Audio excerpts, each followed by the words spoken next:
अब की बार जो हम ये चला रहे हैं कैंपेन, इसका तो हमारा सीधा मतलब है रोजगार 2 से कि अब इस पे फाइनल बात होगी। अब बहुत सितम सरकार ने ढाली है, अब हमारा ये आखिरी है कि अब हम सरकार की कोई बात नहीं सुनने वाले जब तक कि वो ये चीज़ें खत्म नहीं कर देते, लिखित में नहीं दे देते कि अब हम इसके लिए ये कदम उठा रहे हैं। मोदी रोजगार 2 का स्पेशल मैसेज ये है कि मोदी जी या सरकार को ये याद दिलाना कि बेरोजगार युवा परेशान हैं, मर रहा है, इस दर्द से गुजर रहा है, तो रोजगार पे बात करो। अब एक दिन में रोजगार तो दे दी नहीं जाएगा, इसका मतलब है कि रोजगार पे बात करो। जो एग्जाम आप फेयर नहीं करा पा रहे, हम उन समस्याओं को बताएंगे ना। एसएससी और सीजीएल का जो मामला है, ये क्या मामला है और आप हमारे व्यूअर्स को थोड़ा आसानी से समझाएं। देखिए 2013 के बाद से ही 2013 में पेपर कैंसिल हुआ, फिर दोबारा हो गया, वो चलिए 1-1.5 साल उसमें लगा, फिर लगा कि अब सब कुछ ठीक हो जाएगा। लेकिन 2014 के बाद से तो लगातार जो दिक्कतें आई हैं, पहली दिक्कत तो यही कि वैकेंसी घटना 2014 में 20,000, 15 में वही 8,000 9,000 रह गई और अब वैकेंसी खिसक के 6,500 7,000 आ चुकी हैं।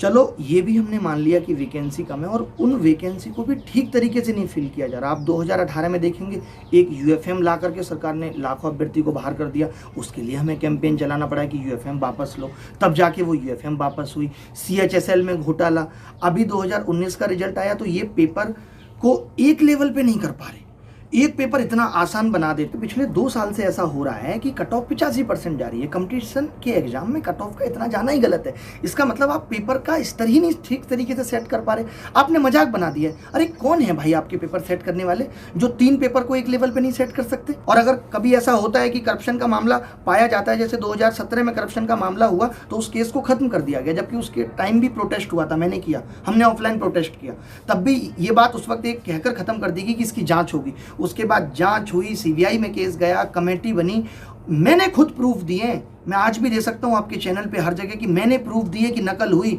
मुझसे आके बात करें, पूछे, मैं प्रूफ दूं। आज भी वो प्रूफ सीबीआई में जमा है, उसके बावजूद भी पेपर कैंसिल नहीं हुआ।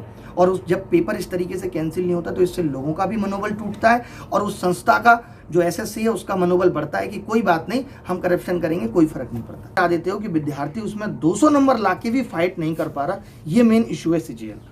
100 मिलियन ट्वीट और वर्ल्ड वाइड नंबर 1 इसको ट्रेंड करा दें, ताकि पूरे वर्ल्ड में भी ये बात पता जब चलेगी कि भाई देश में बेरोजगारी का इतना बुरा हाल है, बेरोजगार सड़कों पे उतरने को तैयार है, इतनी बुरी स्थिति है। अगर इसके बाद भी सरकार हमारी नहीं सुनती, ये तो सिर्फ एक सरकार को हम अपनी बात भेज रहे हैं, लेकिन अब हमें ऐसा लगता है कि सरकार तक हमारी बात पहुंच भी जा रही है, बट सरकार के कान पे उसके बावजूद भी कोई जू नहीं रेंग रही। आप बताइए, किसी बाहर वाले ने एक जरा सा ट्वीट कर दिया तो मिनिस्ट्री ऑफ होम अफेयर्स या मिनिस्ट्री ने वो चीज़ तुरंत नोटिफिकेशन निकाल दिया, और इतना युवा आज इतने ट्वीट करा रहा है, लाखों करोड़ों ट्वीट हो रहे हैं। क्या एक मिनिस्ट्री ऑफ एजुकेशन या भारत सरकार ये नोटिफिकेशन नहीं निकाल सकती कि हम आपकी बात पे भी गौर फरमा रहे हैं और इसको जल्दी से जल्दी सॉर्ट आउट करेंगे? कोई ध्यान नहीं है। मतलब सरकार इतनी ढीठ हो चुकी है कि वो सुनने के बाद भी उस पर कोई एक्शन लेने को तैयार नहीं है। सरकार को ये दिखता है अभी बिहार में चुनाव है, वहां जाके क्या घोषणाएं करनी है, अभी बंगाल में चुनाव है, वहां जाके क्या घोषणाएं करनी है। ये ध्यान नहीं है कि जो घोषणाएं कर दी उसमें 1% या 2% भी हम पूरी कर पाए या नहीं कर पाए। और जैसा कि मन की बात को डिसलाइक करने वाला जो मामला था, वो कहा जाता है कि आप ही का वो कैंपेन था। मैंने ही वो कैंपेन शुरू किया था कि भाई मन की बात को ही डिसलाइक करो, हमारा ये था। उससे पहले मैंने एक वीडियो बनाई कि बहुत हुई मन की बात, मोदी जी अब करो रोजगार की बात। मीडिया हमारी बात को उस वक्त नहीं सुन रहा था, नहीं दिखा रहा था, तो हमने कहा अगर मन की बात को जितना डिसलाइक कराया जाएगा तो लोगों की नज़र आएगी कि ये हुआ क्यों है। जैसे अभी ये मोदी रोजगार 2 हमने ट्रेंड शुरू किया तो लोगों की नज़रों में आया कि अच्छा ये प्रॉब्लम है देश के अंदर, और हम बात बहुत सत्यता के साथ रख रहे हैं, प्रूफ्स के साथ रख रहे हैं कि लोग परेशान हैं। हमसे पूछिए, आपको पता चले, हम दिखाएं लोगों के मैसेज, हम दिखाएं लोगों के मेल। अब तक मुझ पे जब से ये बात शुरू हुई है तो लाखों मेल होंगे जो जगह जगह की भर्ती के बारे में बता रहे हैं। मतलब केंद्र सरकारों में भी बहुत समस्या है कि केंद्र सरकार में भी जो वैकेंसी है वो ठीक तरीके से फिल नहीं हो रही, चाहे किसी की भी सरकार हो।